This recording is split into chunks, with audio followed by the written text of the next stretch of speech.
Unscripted talk with শান্তদ্বীপের clips চ্যানেলে আপনাদের স্বাগত। দেখুন, শুনুন আর শিখতে থাকুন। মহাভারতের এই বিষয়টা নিয়ে তো কথা হলো, আর একটা বিষয় নিয়ে আসি, যেটা হচ্ছে কর্ণ রিলেটেড। শ্রীকৃষ্ণ কর্ণকে সেই সময় মারার উপদেশ দিল কেন? যখন সে একটা উইক পয়েন্ট, মানে তার কাছে কোনো অস্ত্র নেই, সে চাকাটা ঠিক করছে। তো এই সময় মানে এটা কি যুদ্ধ নীতি? ওই যে বললাম, ধর্মকে স্থাপন করার জন্য ছলনা করলে তা কখনো অধর্ম হয় না। ভগবান শ্রীকৃষ্ণ বহুবার যুদ্ধনীতিকে উল্লঙ্ঘন করে পাণ্ডবদেরকে জিতিয়ে দিয়েছেন, কারণ পাণ্ডবদের সপক্ষে ধর্ম ছিল। আমি এবার বলবো তার কারণ। যেমন ভগবান শ্রীকৃষ্ণ কিন্তু কর্ণর প্রশংসা করতেন। ভগবান শ্রীকৃষ্ণ ভীষণভাবে কর্ণর প্রশংসা করতেন। এরকম দেখা গেছে যে কুরুক্ষেত্রে যুদ্ধ হচ্ছে, যখন অর্জুন বাণ চালাচ্ছে তখন কর্ণের রথটা অনেকটা পিছে চলে যাচ্ছে। তখন কিন্তু ভগবান একবারও বলছেন না বাহ অর্জুন বাহ, কিন্তু যখন কর্ণ বাণ চালাচ্ছে সামান্য একটুখানি ও রথ পিছন থেকে সরে যায়, ভগবান শ্রীকৃষ্ণ বলছেন বাহ কর্ণ বাহ বাহ, এতটাই ভালো যোদ্ধা ছিল কর্ণ। তো অর্জুন বলছেন ভগবান এটা কি হলো, আমি এতটা ওর রথ পিছিয়ে দিলাম, তুমি তখন একবারও আমার প্রশংসা করলে না, আর কর্ণ এইটুকু রথ পিছিয়ে দিচ্ছে, তুমি তার জন্য এত প্রশংসা করছো? কর্ণ এমন কি করলো? ও তো আমার থেকে কম যোদ্ধা, কম নিপুণ।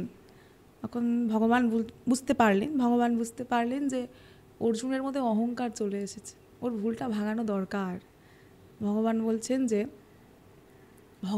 আমি ভগবান তোমার রথে সারথি রূপে আছি। রথের উপরে কে আছে? হনুমানজি পতাকা রূপে রথকে ধারণ করে আছে শেষনাগ। তারপরেও কর্ণ যখন বাণ চালাচ্ছে রথ পেছনে সরে যাচ্ছে, তখন অর্জুন বুঝতে পারলেন যে হ্যাঁ, কর্ণ মহান যোদ্ধা ছিলেন। কর্ণ মহান যোদ্ধা ছিলেন এবং অর্জুনের অহংকার ভঙ্গ হলো। কর্ণের বধটা সত্যি খুব মর্মান্তিক, কিন্তু তার পেছনে অনেক কারণ আছে। ভগবান শ্রীকৃষ্ণ কোনোদিন কারোর সাথে অধর্ম করেন না যদি না সে অধার্মিক হয়। এর পিছনে রয়েছে এক বিস্তারিত কাহিনী।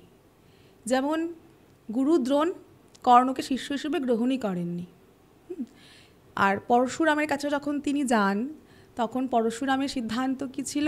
আমি ব্রাহ্মণ ছাড়া কাউকে শিষ্য হিসেবে গ্রহণই করব না। কর্ণ কী করলেন? সেখানে গিয়ে পরিচয় দিলেন আমি ব্রাহ্মণ, কিন্তু গুরুর চোখকে ফাঁকি দেওয়া অসম্ভব। একদিন পরশুরাম বিশ্রাম করছেন, তার পাশেই কর্ণ রয়েছেন। এবারে একটা কাকড়া বিছা কর্ণর পাকে দংশন করছে রীতিমতো, আর কর্ণ তা যন্ত্রণা সহ্য করছে। হঠাৎ করেই পরশুরামের নিদ্রা ভঙ্গ হয়ে গেল। তখন তিনি বলছেন যে তুমি তো ব্রাহ্মণ হতে পারো না, ব্রাহ্মণের এত সহ্য শক্তি থাকতেই পারে না, কেন তুমি মিথ্যে পরিচয় দিয়ে আমার কাছে অস্ত্র শিক্ষা নিলে? সত্যি করে তুমি বলো তুমি ক্ষত্রিয়, কারণ ক্ষত্রিয়ের মধ্যেই এত শক্তি থাকে। তখন কর্ণ দেখলো কোনো উপায় নেই, গুরুর কাছে সারেন্ডার করলো, বলছে যে হ্যাঁ আমি ক্ষত্রিয়। তখন গুরু তাকে বললেন যে ঠিক প্রয়োজনের সময় তুমি তোমার বিদ্যা ভুলে যাবে। এটা প্রথম অভিশাপ। আর একটা অভিশাপ আছে, এটা অনেকের অজানা।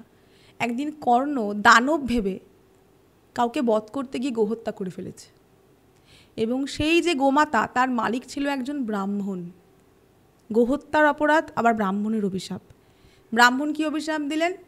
বলছেন যে আজকে তুমি পেছন থেকে গোমাতাকে হত্যা করলে, ঠিক এইভাবে তোমারও একদিন বধ হবে। ধরিত্রী মাতাও তোমাকে সঙ্গ দেবে না, বসুন্ধরা মাও তোমাকে সঙ্গ দেবে না, ঠিক এইভাবেই তোমার বধ হবে। আর ভগবান শ্রীকৃষ্ণের প্রত্যেকটা অভিশাপ জানা। তার মধ্যে কর্ণের অনেক ভুলও ছিল। দ্রৌপদীর যখন বস্ত্রহরণ হয় তখন বিকর্ণ বলেছিল একমাত্র যে এটা অধর্ম, এটা করো না। তখন কর্ণ অনেক রকমের অপভাষা ব্যবহার করেছিল দ্রৌপদীর প্রতি, সেইটা একটা। আর একটা হলো অভিমন্যু বধের সময় কর্ণ চাইলে কিন্তু আটকাতে পারত পরামর্শ দিয়ে, কিন্তু উনি মদত দিয়েছেন।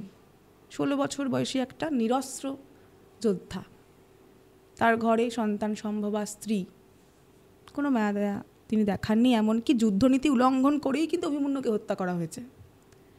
এতগুলো কারণের জন্য যখন কর্ণ নিরস্ত্র হয়ে গেল তার রথের চাকা মাটিতে বসে গেল, ভগবান শ্রীকৃষ্ণ বলছেন অর্জুন ওকে বধ করো। তখন কর্ণ বলছেন যে এটাই কি যুদ্ধনীতি? তুমি ভগবান, এটাই কি তোমার নীতি? এটাই কি তোমার ধর্ম? তখন ভগবান বলছেন ধর্মের সাথে ধর্ম, অধর্মের সাথে অধর্ম আমি করে থাকি। তুমি ভালো তো আমি ভালো, তুমি খারাপ তো আমি ডবল খারাপ। কোথায় ছিল ধর্ম যখন দ্রৌপদীর বস্ত্রহরণ হচ্ছিল? তুমি মদত দিয়েছিলে। কোথায় ছিল তোমার ধর্ম? ভীমুন্নকে নিরস্ত্র অবস্থায় বধ করা হলো, এমনকি জয়দ্রথ মৃতদেহের উপরে পদাঘাত করলো। তোমাদের এত প্রতিহিংসা, এত অধর্ম, এত পাপ, আজকে তোমার যে ঘটনা তোমার সাথে ঘটছে এটার জন্য দায়ী তুমি। তখন অর্জুন বুঝতে পারলেন এবং বাণ চালালেন, কর্ণ শয্যাশায়ী হয়ে গেল, কর্ণের মৃত্যু হলো। তো ভগবান যেটা আমাদের জন্য করেছেন তা সবসময় আমাদের জন্য জগৎ কল্যাণকারী, হিতকারী। ভগবান এমন কোনো কর্ম করেননি যেটা অধর্ম। তিনি মর্যাদাকে উল্লঙ্ঘন করেছেন তিনি। কখন? জগৎ কল্যাণের জন্য, ধর্ম প্রতিষ্ঠা করার জন্য, যা তার উদ্দেশ্য ছিল। এখানে কর্ণের অনেকগুলো দোষ ছিল।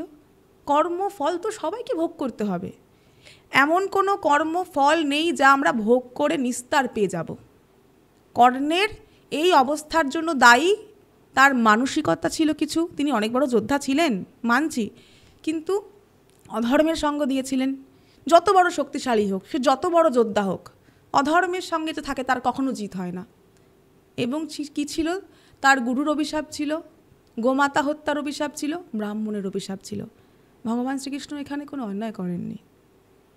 তিনি আমাদের কল্যাণের জন্যই এবং যা হওয়ার তাই ঘটিয়েছিলেন।